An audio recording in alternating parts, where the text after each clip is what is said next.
Okay बच्चा party all set. तो आज का लेक्चर फ्यूचर इंडेफिनिट टेंस, मैं अनीशा शेख और ये learning platform Brain Train for Tech का हम लोग डिस्कस कर रहे हैं चैप्टर वॉइस का। और वॉइस के अंदर हम लोग पहले से डिस्कस कर चुके हैं प्रीवियस लेक्चर्स के अंदर। अगर आपने नहीं देखे तो गो थ्रू कीजिएगा जाके। वेरी फर्स्ट लेक्चर में हमने वॉइस का पढ़ा था इंट्रोडक्शन कि कैसे काम होगा, रूल्स एंड रेगुलेशन।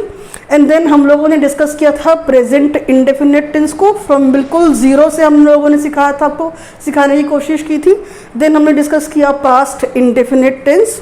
उसके बाद का फोर्थ लेक्चर आपको मैंने रिवाइज करवाया जिसमें मैंने सिर्फ और सिर्फ क्वेश्चंस पुट ऑन किए थे आपसे प्रेजेंट इंडेफिनिट टेंस को लेकर और पास्ट इंडेफिनिट टेंस को लेकर। इसके अलावा कुछ नहीं किया था। आज के वीडियो लेक्चर में हम लोग सीखेंगे अगर आपके पास active voice future indefinite tense का आएगा तो उसका पैसिव वॉइस आप कैसे बनाओगे। ठीक है, तो चलिए शुरू करते हैं आज का लेक्चर। और देखिए फ्यूचर इंडेफिनिट टेंस, इसके पहले एक बात आपको दिमाग में रखनी है। इसके पहले के दो इंडेफिनिट टेंसेस माने प्रेजेंट और पास्ट के पास अपनी कोई ऑक्सिलरी यानी कि हेल्पिंग वर्ब नहीं थी।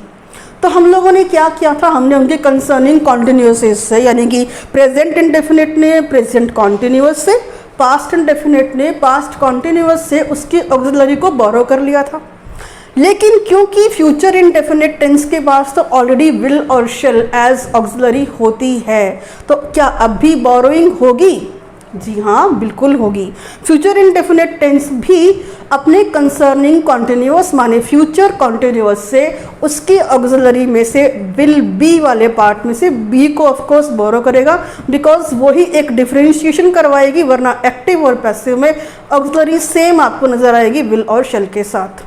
तो दिमाग में आपने ऑलरेडी बिठा के चलना है कि फ्यूचर इंडेफिनिट टेंस भी फ्यूचर कॉन्टिन्यूअस से बी वाले जो ऑक्सिलरी पार्ट है उसको बोरो करेगा। बनाना शुरू करते हैं। सबसे पहले हमारे पास होता है पॉजिटिव सेंटेंस। आज मैं आपको एडवांस में नहीं लिखा है सारे रूल्स को, बिकॉज थोड़े से रूल ट्रिकी हैं यहाँ पे। कुछ चीज़ें कुछ बच्चों को शायद क्लियर नहीं होती, तो आज 1 बाय 1 रूल लिखाऊंगी, 1 बाय 1 एग्जाम्पल करवाऊंगी। उसके बाद हम लोग एक कंबाइन एग्जाम्पल डिस्कस कर लेंगे। माने हमारे पास 4 तरह के सेंटेंस होते हैं ना, पॉजिटिव, नेगेटिव, इंट्रोगेटिव और इंट्रोगेटिव नेगेटिव। उन चारों के अलग अलग हम रूल सीखेंगे और इंडिविजुअली हम उनके एग्जाम्पल बनाने के बाद जब पूरा हो जाएगा उसके बाद हम लोग कंबाइन एग्जाम्पल भी बनाएंगे। पॉजिटिव सेंटेंस है एक्टिव पार्ट, यानी जो क्वेश्चन पार्ट आपको एग्जाम में मिल रहा होता है उसकी कुछ रूपरेखा कैसी होती है। आपको मिल रहा होता है सब्जेक्ट, उसके बाद आपको यहाँ पहले से ही 2 ऑक्सिलरीज मिल रही होती हैं जिनके नाम है विल और शेल। ये पहले ही मिल रही होंगी आपको। फ्यूचर इंडेफिनिट टेंस के अंदर भी वर्ब की फर्स्ट फॉर्म ही आती है, तो आपने वो फर्स्ट फॉर्म लगा देनी है। आइडेंटिफाई करने के लिए अगर आपको कभी कंफ्यूजन हो कि अभी ये फ्यूचर है या प्रेजेंट है तो बहुत ही आसान है। फ्यूचर में विल शेल लगा होता है, प्रेजेंट इंडेफिनिट टेंस में भी वर्ब की फर्स्ट फॉर्म होती है लेकिन उसमें कोई भी ऑक्सिलरी का इस्तेमाल नहीं होता। तो ये वाला पोर्शन आपको एग्जाम में मिल रहा होगा। इस पर्टिकुलर स्टेटमेंट का पैसिव मेथड कैसे बनता है वो देखते हैं। जब आप इसके पैसिव को कन्वर्ट करोगे तो आपको कौन सा रूल फॉलो करना होगा? रूल तो बार बार वही दोहराया जाने वाला है। वही ऑब्जेक्ट को आगे लाओ, ऑक्सिलरीज को लगाओ, वर्ब की थर्ड फॉर्म लगाओ, प्रीपोजिशन बाय या उसके अलावा जो होती मैं आपको लिखाऊंगी नेक्स्ट सेशन के अंदर, और सब्जेक्ट से एंड कर दो। तो यहाँ पे हम सेम बात करेंगे। जब पैसिव वॉइस बनाएंगे तो जो हमारे सेंटेंस का ऑब्जेक्ट है, ऑब्जेक्ट कैसे ढूंढते हैं मैंने बताया है पहले भी, फिर से बता देती हूँ कि अगर व्हाट और whom से जिस वर्ड का रिप्लाई मिल जाए वो सेंटेंस का ऑब्जेक्ट होता है। ठीक है, तो ये बस सोचना कि आखिरी वर्ड तो यही ऑब्जेक्ट है, उसके अलावा कोई नहीं होगा। नहीं, ऐसा टिपिकल नहीं बनना है। ढूंढ लेना है बैठकर कि व्हाट और whom से किसका जवाब मिल रहा है। ऑब्जेक्ट को आप आगे लेकर जाएंगे। उसके बाद क्योंकि ऑलरेडी हमारे पास विल और शेल ऑक्सिलरी आई हुई है, अब इसको ही हम लोग रिपीट करवाएंगे।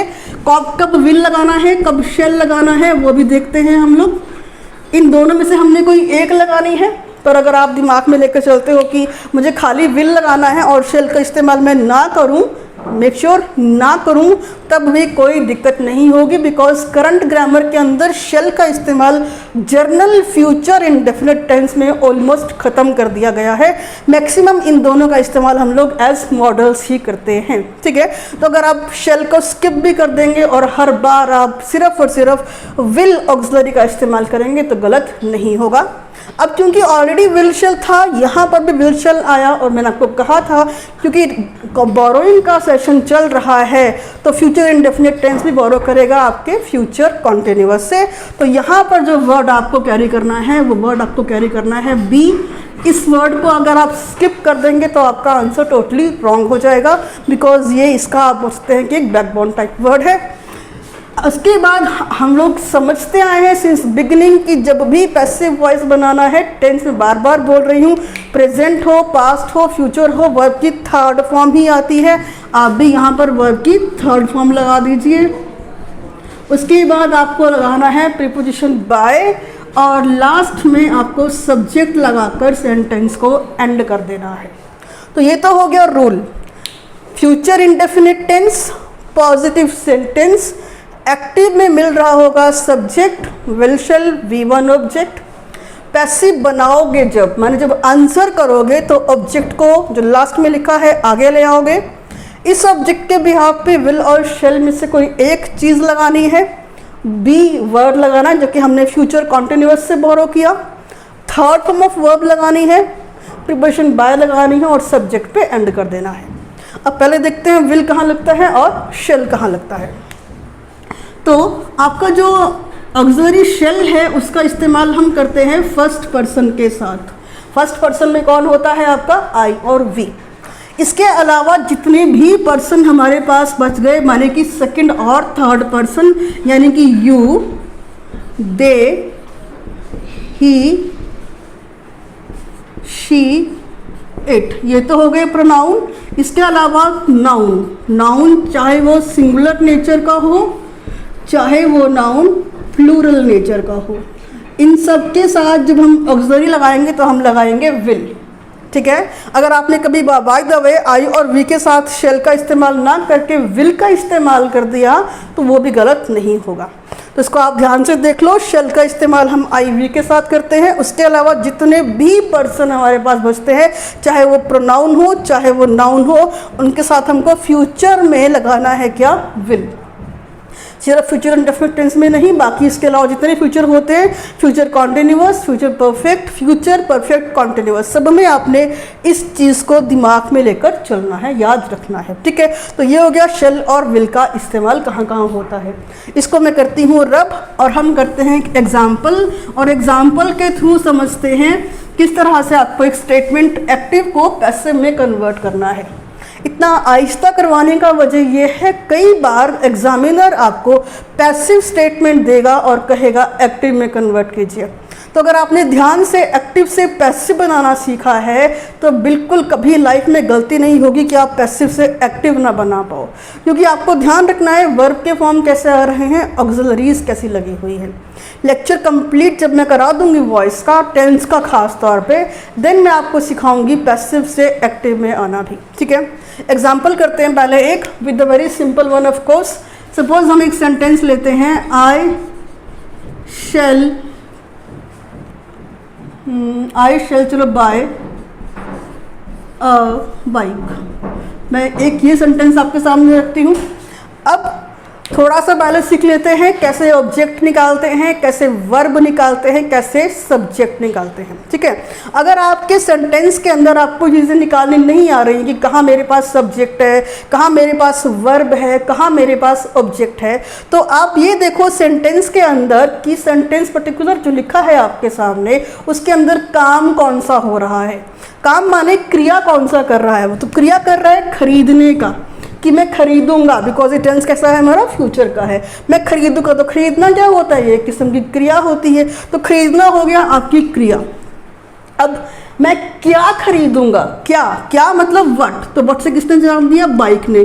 तो जब आपका जवाब वट से आया है तो वट से आने वाला वर्ड जो भी था वो क्या होगा आपका, बाइक, सॉरी मतलब कि ऑब्जेक्ट। सपोज यहाँ होता टुमारो,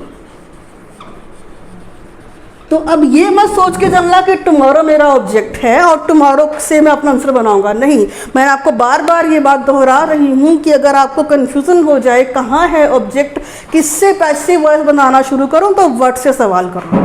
व्हाट या हूँ, मैं क्या खरीदूंगा, अंग्रेजी भूल जाओ, छोड़ो अंग्रेजी को, हिंदी में कर लो, मैं क्या खरीदूंगा कल, तो आपका जवाब होगा कि मैं एक बाइक खरीदूंगा। तो बाइक क्या हो गया, मेरा ऑब्जेक्ट। और कौन खरीदेगा, कौन कौन मतलब कि मैं, मतलब कि सब्जेक्ट। तो हु वाले वर्ड से आंसर मिलता है आपके सब्जेक्ट का, और व्हाट या हुम वाले वर्ड से आंसर मिलता है आपके ऑब्जेक्ट का। ठीक है। उसके अलावा बीच में ऑब्जेक्ट के पहले होती है आपके पास वर्ब, जो कि यहाँ पे लिखी है फर्स्ट फॉर्म पे, बिकॉज ऑफ कोर्स यहाँ पे होगी फर्स्ट फॉर्म पे ही। टुमारो एडिशनल वर्ड है जिसको हम एडवर्ब कहते हैं। एक्टिव वॉइस में एंड में आया है, पैसिव वॉइस में आप इसको एंड में रखो, ऑब्जेक्ट के साथ रखो, ये आपकी चॉइस है। मैं दोनों तरीके से आपको आंसर करके बताती हूँ। आंसर करेंगे तो आपके सामने देखो यहाँ पे लिखा हुआ है आई के साथ हमने लगाया हुआ है शेल। इसके अलावा मैंने कहा था आई और वी के अलावा जो भी आपके पास वर्ड होगा, वो प्रोनाउन हो चाहे नाउन, आपको उसके साथ लगाना है विल। शुरू करते हैं बनाना आंसर। सबसे पहले क्या आएगा, ऑब्जेक्ट। ऑब्जेक्ट क्या है, अ बाइक। अ बाइक, बाइक एक नाउन है, नाउन के साथ मैं लगा दूंगी विल। इतना हो गया। उसके बाद मुझे लगाना है be, a bike will be. अब मुझे लगानी है थर्ड फॉर्म। थर्ड फॉर्म किसकी, इस पर्टिकुलर वर्ब की। Buy first form, second form bought, BOUGHT bought. Third form भी बॉट और स्पेलिंग भी वही, तो थर्ड फॉर्म आ गई आपकी बॉट। अब क्या लगाना है, बाय, और लास्ट में क्या लगा देना है आपने, मी। अब ये मी कहाँ से आया, जो सब्जेक्ट मेरा था इसका ऑब्जेक्टिव रूप होता है मी। ये मैंने आपको वॉइस के फर्स्ट लेक्चर में बताई हुई है बात, इंट्रोडक्शन के अंदर। तो आपने बोला a bike will be bought by me, क्या बच गया, टुमारो। एक बात को दिमाग में ये भी रखना है कि जब भी पैसिव वॉइस बन रहा है तो एक्टिव का कोई वर्ड आप स्किप ना करें। तो फुल स्टॉप यहाँ पे गलत लगा, यहाँ पे होना चाहिए था आगे टुमारो,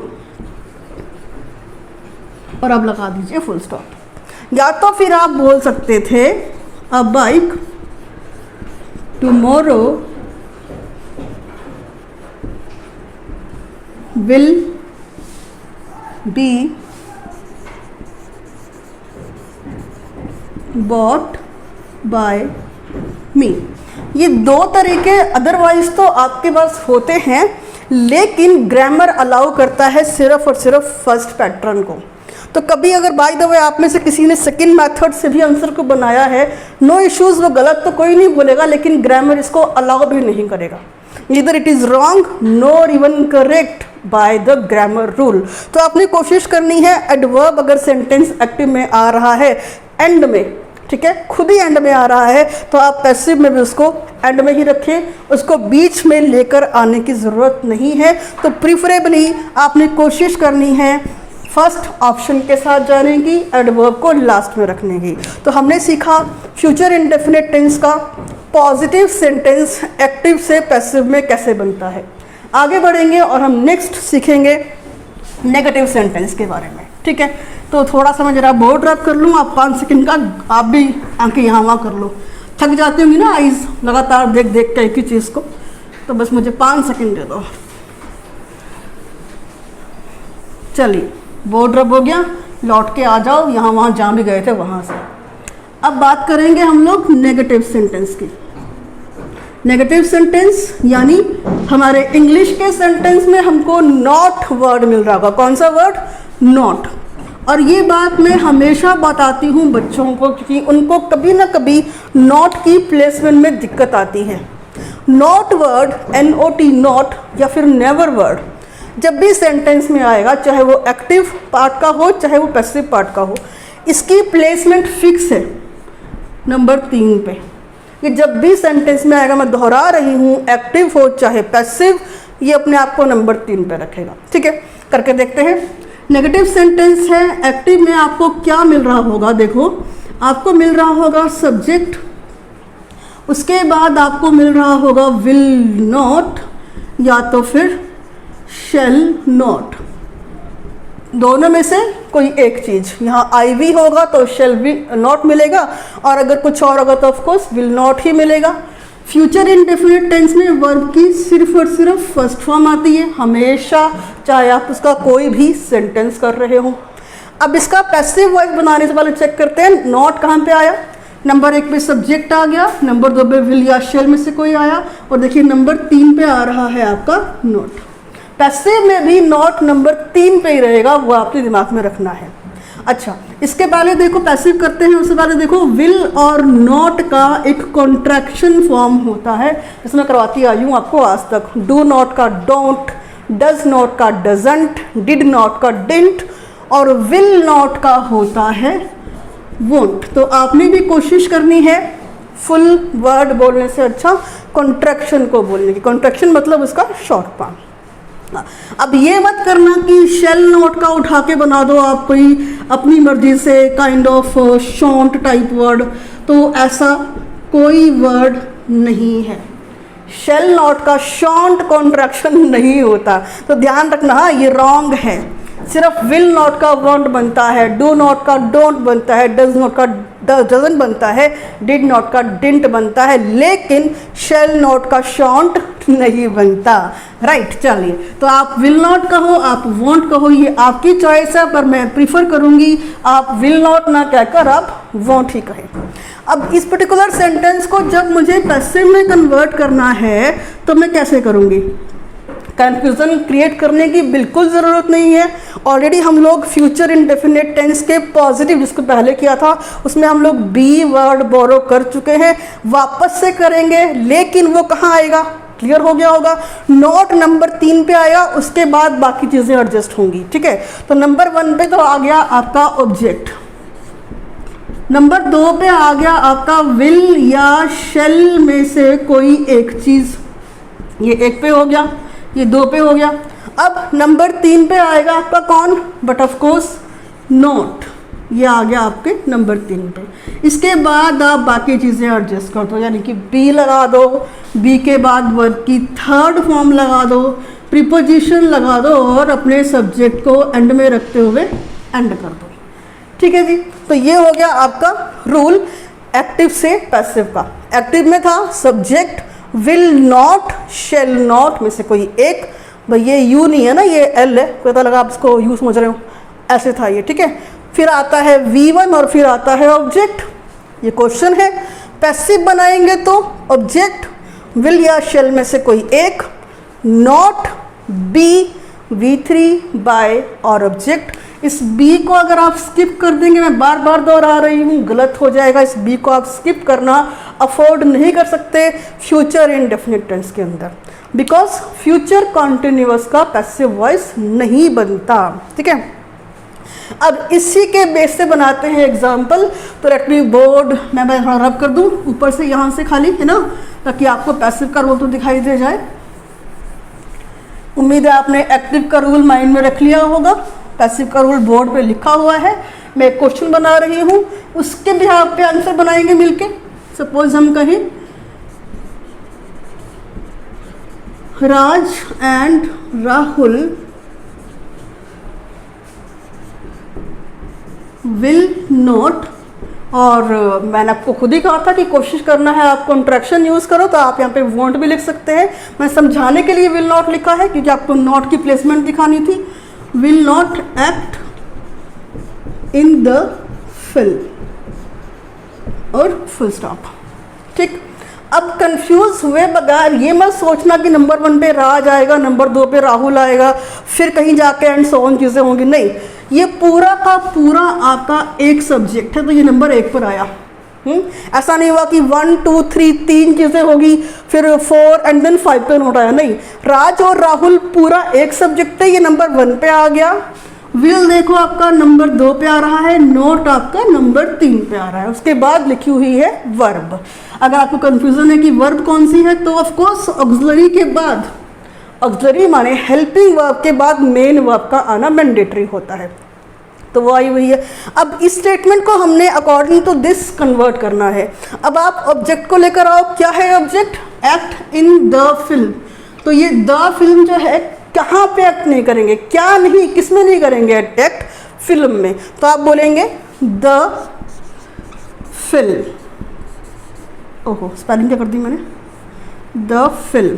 अब विल नॉट लिखो, आपकी चॉइस है, चाहे वॉन्ट लिखो। मैं आपके लिए फिलहाल फुल फॉर्म में लिख रही हूँ विल नॉट। अब क्या लगाना है आपने, बी, इसको रखो दूँ जरा, will not be. Third form होती है एक्ट की, एक्टेड। अब अगर आप देख रहे हो तो एक्ट के साथ दिखा रही है प्रीपोजिशन इन, वो आपने स्किप नहीं कर रही है। ये हो गया आपका वर्ब प्लस प्रीपोजिशन। आगे दोबारा पढ़ेंगे, यहाँ भी देख लो। जब इस तरह के कोई सेंटेंस आपको मिलते हैं जहाँ वर्ब भी आ रही हो और एक प्रेप भी आ रही हो, उसको आप थर्ड फॉर्म के भी साथ ही रखेंगे एज इट इज। तो आप बोलेंगे the film will not be acted in. अब आपने लगानी है अपनी प्रेप बाय, और अब आपका आ गया कौन, सब्जेक्ट राज एंड राहुल और फुल स्टॉप। ठीक है जी, तो उम्मीद है क्लियर हो रही होंगी चीज़ें धीरे धीरे। मैंने बहुत सिंपल सेंटेंसेस आपके सामने रखे हैं। हम लोग को डिस्कस कर रहे हैं future indefinite tense. 2 sentence discuss हो चुके हैं। पॉजिटिव मैं रब कर चुकी हूँ लिख के कराने के बाद, नेगेटिव आपके सामने बोर्ड पे लिखा हुआ है। थर्ड डिस्कस करते हैं।